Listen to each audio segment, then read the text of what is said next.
Welcome friends, in this video we're going to be drawing the torso with the bean method. First we're going to talk about what the bean method is, then we're going to go through some examples of different motions that you'll typically see with the torso. So let's start by looking at the bean method. We're going to start with an ellipse for the ribs, so that'll be the top, and then we're going to do another ellipse that overlaps, sometimes slightly smaller, for the pelvis. And then in between we'll have the waist kind of curve in here. So from the front, this is kind of what the bean looks like. But typically, we're going to use this to capture the motion or the different form going in another direction. So let's talk about that. The first is the ribs could be flexing in this direction, or the hips could be flexing in this direction, making this curve more pronounced and this one more flat. So we'll give an example of that. And we'll also look at maybe the motion of the ribs is going forward or maybe even backwards.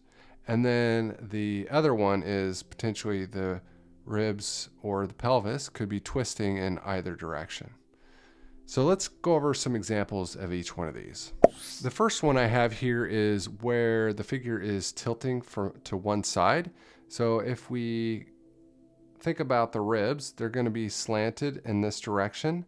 And then if we do the pelvis, in this case, it's still close to straight on. And what does that do to the overall shape? Well, on this edge, it's going to be more flat. And then on this side, you start to see where in this drapery, the folds here, you're going to see a wrinkle. So that comes up from the bottom here. And so if we get rid of some of these guidelines here, we can now start to see our bean shape and how that folds in this direction. And another thing we could do is, if we did it the other direction, it'd be very similar. So this is tilting from one side to the other side. Now let's take a look at another one where we're tipping forward. All right, in this example, we are tipping forward. So there's going to be the crunch of the bean. So let's start with the ribs going forward, and then now the pelvis is going to be going kind of in the opposite direction. And then now we can see the back here, the spine is curved along the back here. The spine is actually on the back portion of the bean, but the curvature of the back is right around the edge. And now for the inside of the bean, we can go ahead and get rid of some of these guidelines here. And we're going to keep the rib here, because the rib here is showing more overlap here onto the pelvis. So this is kind of what the bean looks like from the front crunch. Here's an example where the figure is leaned back or stretched back. So we have them separated. So if we kind of imagine what the ribs are going to be like here, and then the pelvis is going to be back here,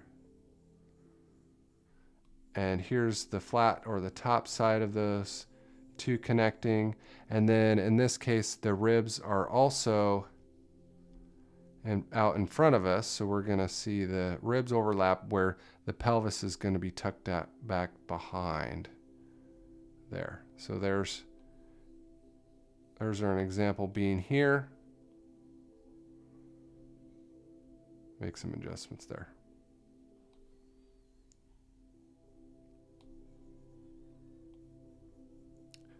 I made more of a circle than an ellipse there to begin with. All right, so that's kind of where their two are separated, or it's done a lean back position. Now let's go ahead and look at what they look like when they are twisted. This is going to be similar from the beginning when we saw the bean from straight on, but now we're going to have a twist, and so there's going to be differences where those forms connect. And so this example shows a pretty good way of where the drapery, if you see those lines draping down, it's a good way to visualize of how that is going to twist and turn. So let's take a look at the left one first. If we sketch in the ribs here, and then I'm going to sketch in the torso, or sketch in the pelvis. And now how do we decide of where these overlaps occur? Well, if you look at this drapery, this is one way to look at it. But another way to look at it is try to think about where is the front. So the front is actually on this hip, and then the back is on the top. So I'm going to start from the bottom here. And that is going to be the overlap from the bottom. And then the other side is going to be the opposite. So this right here is going to be the front portion of our form. So hopefully that makes sense. It comes from the bottom, which this side of the hip is closest to us. And so it is going to be out in front, and then it's going to travel in the opposite direction. So our form will overlap here in the closest portion, and then the opposite portion will be back behind. Let's try that again, this time in the opposite direction. So if I have my ribs here, and then I have the pelvis or the hips here, and we look at this here, so this time the hips are going to be out on the front and the bottom, and you can kind of see the lines here. That means this part's the front, and it's going to travel up in this direction. So the bottom here on this side is going to be on top, and then the opposite side here is going to be tucked back behind.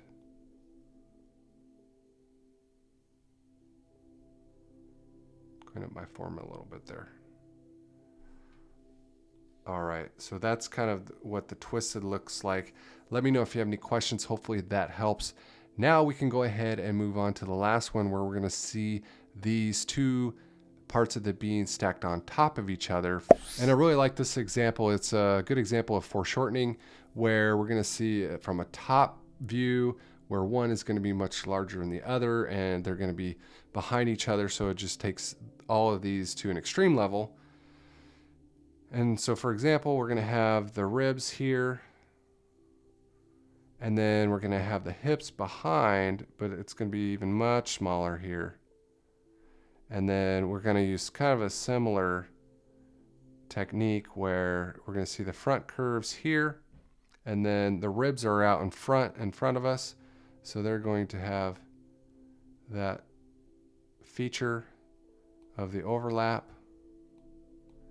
And there's, as you can see, our bean that is in perspective, where this front part of the bean is larger than the smaller part that's further behind. So those are the 4 examples we talked about when the torso is tilted from the side to side, when it's tipped in front or back, or even when it's turned, and then lastly of when it's tilted toward us. So hopefully all these examples helped. Let me know if you have any questions. I've been practicing the bean, and I also encourage you to practice the bean as well. So this will lead us to the next step, where I'm going to be adding the boxes to have the depth. So we'll have the X, Y, and Z axis within the figure. So the bean is a good practice to get us there.